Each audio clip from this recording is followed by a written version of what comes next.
अब है राष्ट्रपति के संकटकालीन शक्तियां या अधिकार, यानी इमरजेंसी पावर, जो भारतीय संविधान के अनुच्छेद 352 से लेकर 360 तक उनका प्रावधान किया गया है।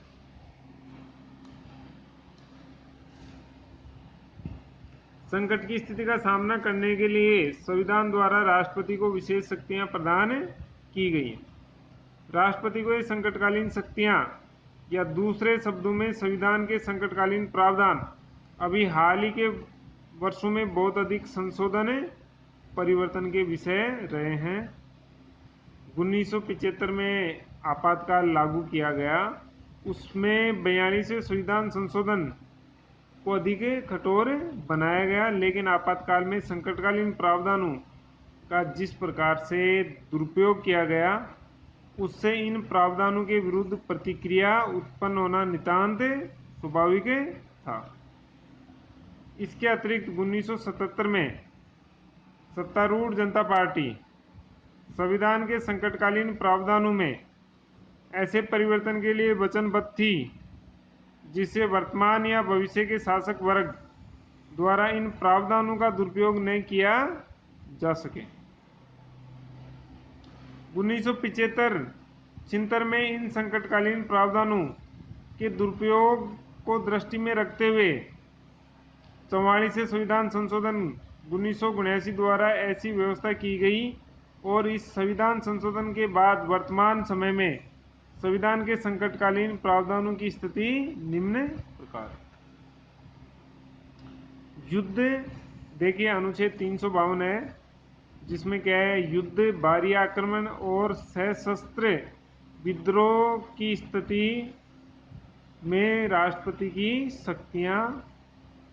अब इससे पहले ये देखिए कि 1978 में जब 44वां संविधान संशोधन लाया गया, उससे पहले युद्ध, बाह्य आक्रमण और सशस्त्र विद्रोह की जगह आंतरिक अशांति था। उसको हटाकर आंतरिक अशांति की जगह सशस्त्र विद्रोह 44वें संविधान संशोधन द्वारा किया गया।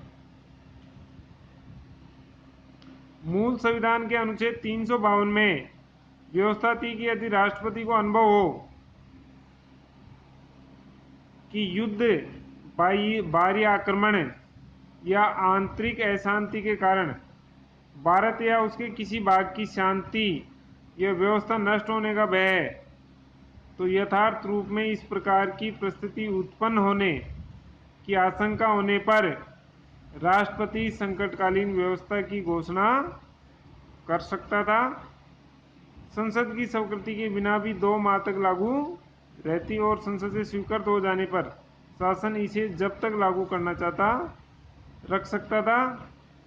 देखिए भैया, अनुच्छेद 352 में व्यवस्था थी कि राष्ट्रपति को अनुभव हो जाए कि युद्ध हो चुका है, बाहरी आक्रमण हो चुका है, या देश में आंतरिक अशांति हो चुकी है, या तो पूरे देश में या किसी उसके खंड या भाग में, तो ऐसी स्थिति में राष्ट्रपति संकटकालीन व्यवस्था की घोषणा कर सकता है, जिसको बोलते हैं राष्ट्रीय आपातकाल।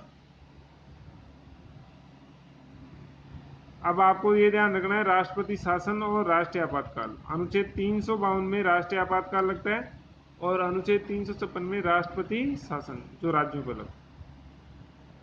संसद की स्वीकृति के बिना भी ये 2 माह तक रहती, और संसद से स्वीकृत होने पर शासन जब तक इसे लागू रखना चाहता रख सकता था। 44वें संविधान संशोधन के बाद वर्तमान समय में इस संबंध में व्यवस्था निम्न प्रकार है।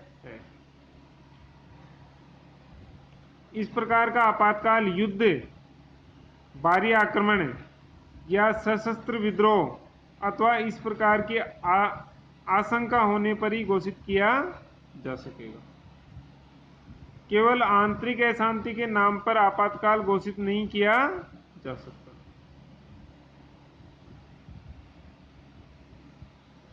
भाई इसमें सशस्त्र विद्रोह जोड़ दिया है। राष्ट्रपति द्वारा अनुच्छेद 352 के अंतर्गत आपातकाल की घोषणा तभी की जा सकेगी जबकि मंत्रिमंडल लिखित रूप में राष्ट्रपति को ऐसा परामर्श दे। इससे पहले क्या था कि मंत्रिमंडल की जगह प्रधानमंत्री भी जब मौखिक रूप से ही राष्ट्रपति को ऐसा कह सकता था तो वो घोषणा हो सकती है। लेकिन वर्तमान समय में क्या है कि लिखित रूप में राष्ट्रपति को ऐसा परामर्श देना पड़ेगा मंत्रिमंडल द्वारा। घोषणा के 1 माह के अंदर संसद के विशेष बहुमत, पृथक संसद के दोनों सदनों के कुल बहुमत एवं उपस्थित और मतदान में भाग लेने वाले सदस्यों के 2/3 बहुमत से इसकी स्वीकृति आवश्यक होगी और इसे लागू रखने के लिए प्रति 6 माह बाद स्वीकृति आवश्यक होगी। यानी घोषणा के 1 माह बाद इसे विशेष बहुमत के द्वारा पास करना होगा, स्वीकृति लेनी होगी और उसे लागू रखने के लिए प्रत्येक 6 माह बाद स्वीकृति आवश्यक हो जाएगी। विशेष बहुमत में यानी कुल बहुमत, संसद के दोनों सदनों के कुल बहुमत और उपस्थित और मतदान में भाग लेने वाले सदस्यों के 2/3 बहुमत से ऐसा होना चाहिए। लोकसभा में उपस्थित और मतदान में भाग लेने वाले सदस्यों के साधारण बहुमत से आपातकाल की घोषणा समाप्त की जा सकती है। आपातकाल पर विचार हेतु लोकसभा की बैठक लोकसभा के 1/10 सदस्यों की मांग पर अनिवार्य रूप से बुलाई जाएगी। यानी साधारण बहुमत से इसको उठाया जा सकता है, लेकिन आगे बढ़ाने के लिए विशेष बहुमत की आवश्यकता पड़ती है। राष्ट्रपति द्वारा की गई संकटकालीन घोषणा को न्यायालय में चुनौती दी जा सकती है। राष्ट्रपति द्वारा अनुच्छेद 352 के अधीन संकट की घोषणा पूरे देश के लिए एक या कुछ भागों के लिए की जा सकती है, या तो पूरे देश के लिए या किसी एक भाग के लिए की जा सकती है। इस घोषणा के लागू रहने के समय में 19वें अनुच्छेद द्वारा नागरिकों को प्रदत्त 6 स्वतंत्रताएं स्थगित की जा सकती हैं। मूल संविधान में व्यवस्था थी कि संकटकाल के समय नागरिक अपने मौलिक अधिकारों की रक्षा के लिए न्यायालय में शरण नहीं ले सकेंगे, लेकिन 44वें संविधान संशोधन के आधार पर व्यवस्था की गई कि आपातकाल में भी व्यक्ति के जीवन और शारीरिक स्वाधीनता के अधिकार को समाप्त या सीमित नहीं किया जा सकेगा, लेकिन इसके अतिरिक्त अन्य अधिकारों की रक्षा के लिए नागरिक न्यायालय की शरण में नहीं जा सकेंगे। यानी एक ही अधिकार है अनुच्छेद 21 वाला कि व्यक्ति के जीवन और शारीरिक स्वतंत्रता को समाप्त या सीमित नहीं किया जा सकता, बाकी अधिकार स्थगित हो सकते हैं। राष्ट्रपति इस संकटकाल के समय संसद को राज्य सूची के विषयों पर भी कानून बनाने का अधिकार दे सकता है।